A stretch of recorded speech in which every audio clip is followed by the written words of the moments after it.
Hey, it's Tim from Third Playthrough. In this video, I want to discuss the exact technology I'm using for my attempt at the 2,600 mile Pacific Crest Trail thru hike, including the single most controversial item in my pack, which is a solar panel. At the end, I'll show the exact process that I used to set up the panel, how I reinforced the connectors, and how I attached it to my pack. First, I wanted to take a moment to walk through my general philosophy around tech, how I plan to use technology, and I'll say that I understand for a lot of people, going on a large thru hike, being in the outdoors, going backpacking, this is a way for people to step away from technology, to take a break from social media. And I fully understand that and I fully respect that. But for me, I'm a lifelong tech guy. I was an electrical engineering major in undergrad. I had a first career as an engineer. I was a Wall Street tech analyst for 15 years, covering the biggest gaming and internet companies on the planet. And I guess I've always been a first adopter type. And as I've gotten older, I've really leaned into using technology to teach me skills. I learned how to cook. I learned how to bake. Things like home repair. I just finished the New York City Marathon and I trained for it and learned about recovery and training techniques online. And frankly, without Reddit communities, without these YouTube creators, I would never even have the ability to do something like try the Pacific Crest Trail. So for my attempt, I'm going to embrace technology to enhance my hike. Okay, so what exactly are my goals with technology when I'm on the trail? So the first goal I have is to document my trip. And the first thing in terms of documentation is GPS traces when I'm on the trail. I wish so badly I had done this on past backpacking trips. I've slept at amazing little mountain lakes. I've summited crazy mountains. I've slept in amazing campgrounds. I don't know where they are. It's a huge regret of mine and I'm not making it again. And so I'm going to be tracing my GPS using this Coros Apex Pro 2 watch and uploading to Strava every time I get to town. It's another thing to charge, but it's much more battery efficient than tracing your GPS on an iPhone. If you did use the iPhone, or an Apple Watch, for example, you'd run out of battery every day. You wouldn't be able to do it. The second thing in terms of documenting my trip is I'm going to be making content, videos, photos. This is going to be new for me. It's going to really take me out of my comfort zone, but it seems like low-hanging fruit. It's got pretty scenery. I figure why not? It'll teach me how content creation works. It might be something that I can focus on post-trail. So in terms of the tech on my phone, it's a bunch of apps. I've got CapCut, which is a video editor. I'm going to be using TikTok, or I'm going to be uploading videos to TikTok, YouTube, and Instagram. The plan is to do shorts, video shorts every day, documenting my trip. And I also have ChatGPT, which I think I'll leverage. Obviously, this will have to all happen when I'm in town, connected to Wi-Fi. The third thing in terms of documentation is I've got this watch, this Coros Apex Pro 2, and so I'm going to be tracking things like my heart rate, my sleep, my recovery. I just ran a marathon. I have been I've been wearing an Apple Watch for years, tracking all of these things, and I'm look to continue that on trail. I'm definitely very worried about overuse injuries. I'm older. I got shin splints when I was training for my marathon. I'm really trying to avoid that. I might turn this off, tracking these things if it's hitting my battery too hard, and especially once I get into shape, once I get my trail legs, I might turn this off. But goal number two, okay? Goal number two is really understanding my environment. And first is navigation and safety. So this is probably one of the most important things, but I will be using my phone for navigation and my watch, but I have the Far Out app, I have Google Maps, and I have Coros, which is the watch manufacturer. For all three of those, I've downloaded offline maps, so I will have offline navigation with me. The other app I have is called Watch Duty, and it's for fire safety. So it'll tell me where fires are. This one is a little trickier because you need to be connected. You need to be connected to the internet in order to receive it, but we'll see. The next thing in terms of understanding my environment, I call them the like, what is that blank type of app. So what is that mountain? I have an app called Pathfinder that you can point at a mountain. It will tell you what the mountain is in your picture. What is that plant? I have an app called Seek. You can take a picture of a plant and it will inform me of what those plants are, if something is edible or not. What is that star? I have Night Sky. You can point to the heavens and see what the constellations and the stars around you are. And like, what is that bird? I have two apps for this. One will recognize bird song, that's Merlin ID, Merlin Bird ID, and one will take a look at pictures, which is the Audubon app. And then what is that satellite? It's another app that I have. The third thing is really communications, staying in touch and just general use sort of stuff. So iMessage, WhatsApp. I might need to book hotels, so I have Airbnb and Expedia. I probably will need to pay people. I'm assuming I will be pairing up or hiking with people. I might need to share lunches or dinners or something like that with people. And so I have Cash App, Venmo, and Zelle on the phone, and I want to set up a way to share photos with people. So I am going to be taking a lot of pictures, a lot of photos, and I'd like to be able to share, the images with the people that I meet on the trail. Goal number 4 for my technology is entertainment. I constantly seeing people say online, and I know that this is like a common take, which is that like, if I'm going to be in the outdoors, I just want to hear the birds chirp, and I just want to be in touch with my surroundings, and like, I get that, right? But I also get that I'm going to be out in the wilderness by myself for months and months and months on end. And, sometimes, you just want to have a little fun. So I'm bringing AirPods 4. AirPods 4 come in the case, but these are the ones without active noise cancellation. AirPods 4 are also available with noise cancellation. These are the ones without. They're a little harder to find. The case is smaller and lighter, and they are more battery efficient. They have a smaller battery to charge for the same amount of usage time. But I'm bringing with me, I've got Spotify. I'm going to have downloaded playlists. I'm going to be downloading podcasts to my phone. So I have the podcast app. And I'm going to be downloading episodes to my phone of things like HBO Max, Netflix, YouTube TV. The video in particular could be a huge battery drain. So I'm really going to need to measure my usage before I get to that point. But nevertheless, like, I am going to use my phone to sort of keep my brain going on these, whatever 20-hour days that I'm going to be doing, days on end. So goal number 5 is I want to be able to reduce my time spent in town recharging my devices. So the battery pack alone can take 4 to 5 hours to charge. Your iPhone can take hours to charge. I have multiple items in my pack that would all need to be charged in town. And this might speak to my anxieties, but this is my first longer through hike. I'm concerned as an older hiker about how I'll be perceived. I'm growing my hair out.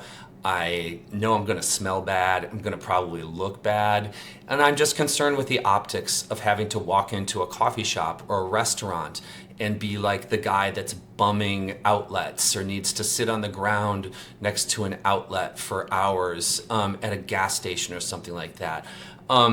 People tell me online and constantly reassure me, hey, it's okay. No one will judge you. They'll know you're a thru hiker. People think you're going to be like the plucky person, but I don't know. I'm not concerned on that, and I definitely want to reduce my time in town. I also just don't want to have to spend all that time charging if I don't have to, sitting next to plugs. And goal 6 is to be completely battery self-sufficient, at least to the extent that I can.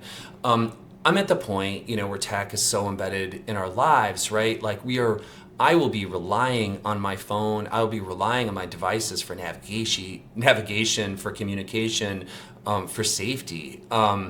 I just would, I'm going to be water self-sufficient, right? I'm going to be filtering my own water. I'm not going to have to go into town to get water, with the exception of very few places. And I'm really hoping I can do the same for my battery. I don't know if it's possible. I don't know if we're at the point yet where solar is efficient enough to cover the needs, all these goals that I have for my tech and my hike, but I'm going to try. So all of this, right, this tech comes at a real cost. So more battery usage literally equals more weight, okay? And I am going to be carrying every single item for 2,600 miles. It comes at more charging time.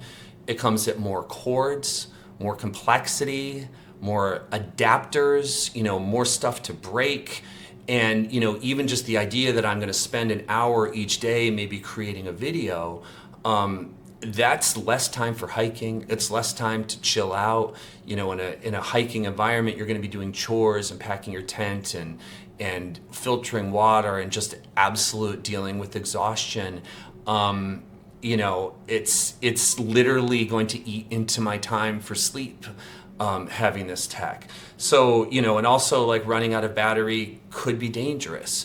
But I guess the question now is, how do I intend to do all this? So there were really two options that I was considering. The first is the much more straightforward option. That's a Nitecore 20,000 milliamp hour battery pack. It weighs 10 ounces, a little over 10 ounces. It won't break. It's tried and true. But this thing takes 4+ hours to charge in town. It'll probably get me about 4 or 5 days in the backcountry. And I kind of don't want that, right? What I want to do is the more complicated option, or what I chose. So I'm going with a Nitecore 10,000 milliamp hour battery power bank, plus the solar panel. Now, the solar panel is by far the most controversial item in my pack.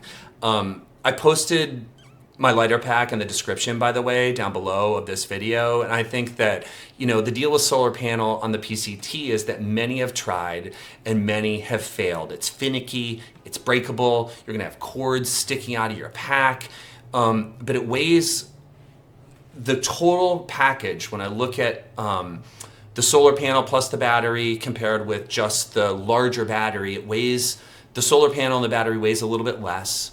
It's pretty close, but it weighs a little bit less, about 0.6, 0.7 ounces less. But I will be spending considerably less time charging in town, and I think I might be close to battery self-sufficiency. At the very least, I'll be able to get more time, I believe, out of the solar panel plus the smaller battery than just the battery alone. But to prove that, or at least my assumptions, it's time for, I guess, a little math. And I needed to know how much battery I actually have in my pack. And so there are 6 items in my pack that have battery that need to be charged, and that includes the power bank. And so it's, number 1 is my iPhone 15 Pro. Number 2 is my Coros Apex 2 Pro GPS watch. Number 3 are my Apple AirPods 4, and again, these are the ones without the active noise cancellation. Number 4 is my headlamp. It's a Nitecore NU25400 ultralight headlamp. Number 5 is the remote shutter. It's from a brand, I picked it up on Amazon. It's a tiny little, just a tiny little clicker that will allow me to take photos and videos to release the shutter on my phone. It's called Axiom Tech brand. I've never heard of it. It claims to get 15,000 pictures on a charge, which I don't frankly believe, but either way, it has a very small battery. And then number 6 is the Nitecore 10,000 milliamp hour power bank. This is tiny. It's 5.3 ounces. It has 2 USB-C ports, so you can charge 2 things at once with this power brick. And I have 1 foot. I have 2 12-inch Anchor braided USB-C cables. They're white, or kind of silvery white, so hopefully I won't lose them. But this thing supports fast charging. It supports pass-through charging.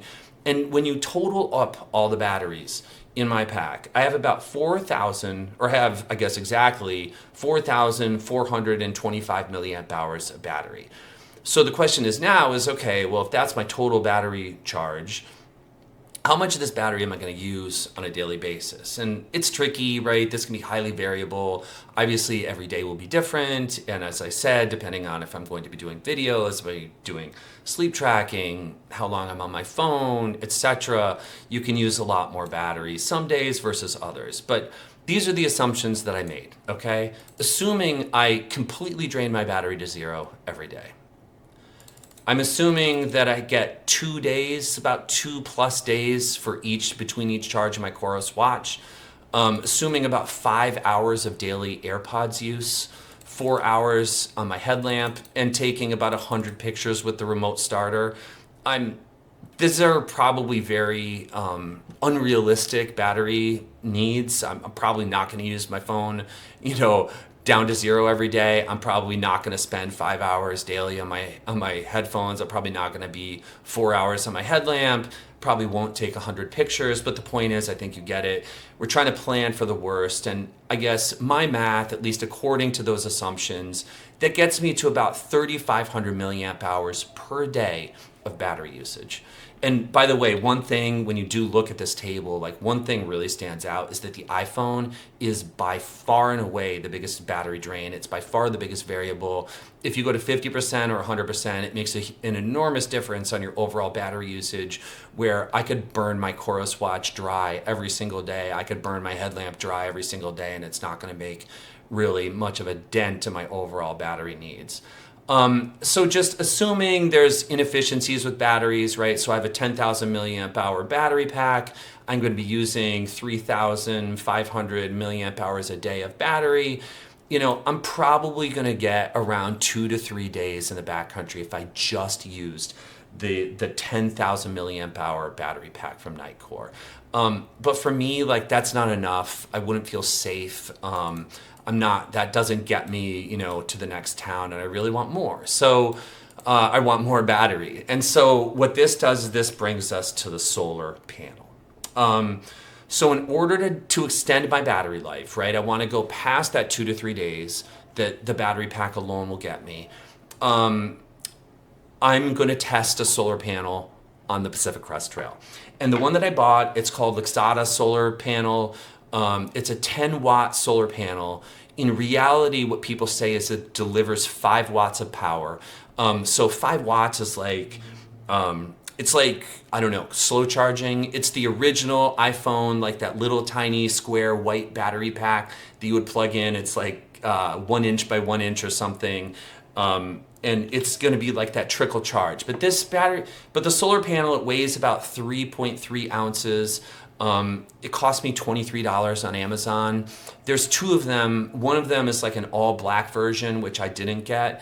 The other one that I did get has eyelets on each corner. I don't know, frankly, the difference between them. But the way that it works is that this solar panel connects directly to the power bank, okay? And as you hike during the day, the solar panel is going to be on top of the backpack, hopefully pointing at the sun. The Pacific Crest Trail, I'm going to be hiking south to north, so the sun will be mostly, kind of above and behind me. So this is a good... sort of a good position. And then as you're hiking, the solar panel is going to charge the power bank, okay? So the solar panel is not charging my phone. The solar panel is charging the power bank. The power bank charges my phone and my other devices. And so I asked ChatGPT to estimate how fast this solar panel could charge my pack. And basically, depending on the sunlight, right? Again, there's a lot of estimations here. You might be able to charge from 0 to full. I could take that 10,000 milliamp hour battery pack from 0 to full in about 9 to 10 hours. But that's in full sunlight. That's perfect conditions. And in real world conditions, you're probably talking about double that. And so what it comes down to is basically the estimation, depending on sunlight, depending on variables. I could probably get, I think, 40 to 50% charge on this battery pack every day, okay? And what this means is that when you think about a 10,000 milliamp hour battery, if I can get 40 to 50% charge in a day, we're talking 4,000, 5,000 milliamp hours of recharge every single day. That's almost my full iPhone usage. So instead of 2 to 3 days in the backcountry with my battery life, I'm pretty sure that with the solar panel, I can extend my battery self-sufficiency to 5-6 days easily. And depending on conditions, I might even be able to go unlimited, depending on my usage, right? And I think one huge caveat here is obviously the variability in sunlight. So the Pacific Crest Trail, it's over 2,600 miles long. The first 700 miles are in the desert section, so you think it should be like ideal conditions to start. But even in the desert, you could be hiking along extended ridge lines that might be in the shadows. You know, on a cloudy day, there could be shadows. You're going to be several times hiking at night. I know a lot of people will hike on the LA Aqueduct, which is a long stretch through the hottest parts of the Pacific Crest Trail at night. It's not going to work, right? And as you progress farther north on the trail, you know, you're going to be more treed environments, more treed canopies, and so, you know, it might not work as well, right? But overall, the Pacific Crest Trail is dry. Overall, the Pacific Crest Trail is sunny. And if it doesn't work, the plan is to just obtain another Nightcore 10,000 milliamp hour battery pack, and I can just deal with the longer charging times in town. Okay, so now what I wanted to do, because I think a lot of hikers are aware of this specific, solar panel. But I think that a lot of people are constantly asking questions like, well, how do I set it up? What do I do? And I wanted to show exactly how I prepped mine and how I mounted on my backpack. So first off, this USB-C connection, this assembly right here, is a serious weak point in this for my setup. I have a 3-foot Anker braided USB-C to USB-A cable that is going to be connected into this, and it will run into my pack where the power bank will sit, and the USB-C will connect inside this power bank. And it's not just like inserting and removing the cable that is going to cause this thing weak, but because the cable's running out, it could be caught on branches, it could get yanked, just all of the wear and tear. And the idea is that basically this little assembly is not secure and it will break. It will come off, it will break, it will malfunction. And so what you need to do to get this ready for the trail is you need to reinforce this with either super glue or I used epoxy. Okay, so it's a 2-step process. The first step you're going to do is you're going to take sandpaper and you're going to scuff up the plastic a little bit. That's going to give you a better grip for the second phase, which is to lay down the epoxy or super glue. And so I really tried, it was sort of important to me to hit epoxy over like all 4 sides, so not just 3 sides, but 4 sides. I was very careful to not, to not get epoxy in the way of, that would interfere with like plugging a cable into it. But I did want to make sure that the front side of the USB-C assembly is actually epoxied to the solar panel. Now next I wanted to show exactly how I mounted this panel to my pack, because I think that's another that's another question that I see a lot of people have, and I, at least for me, couldn't find any real solutions online. I just sort of did this myself. The way that I did it, okay, so I went to Z-Packs, which is an online retailer specializing in ultralight gear, backpacking gear, that kind of thing. I got this 1/16 inch stretchy shock cord. And then I got their tiny cord locks, and the combined weight of these items is 0.09 ounces. Okay, so I ran the shock cord through this cable lock first, and I just want to sort of show if I can get that in focus.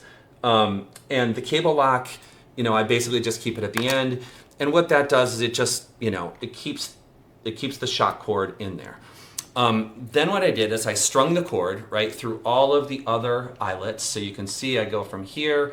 Then it runs through this corner, and then the shock cord runs through this one, and then it runs through here. And at the 4th corner, I have put another cord lock. And this cord lock there's kind of like a long, I'm gonna cut this down before I go, but we got like a long string here, and this is the part that can be adjusted. And so it forms, as you'll see, it forms these stretchy loops, okay? And so, I don't know, can can we see here? But I have these on each side, or on both sides of this, I have these stretchy loops, and again, like on the front side as well, these little stretchy loops.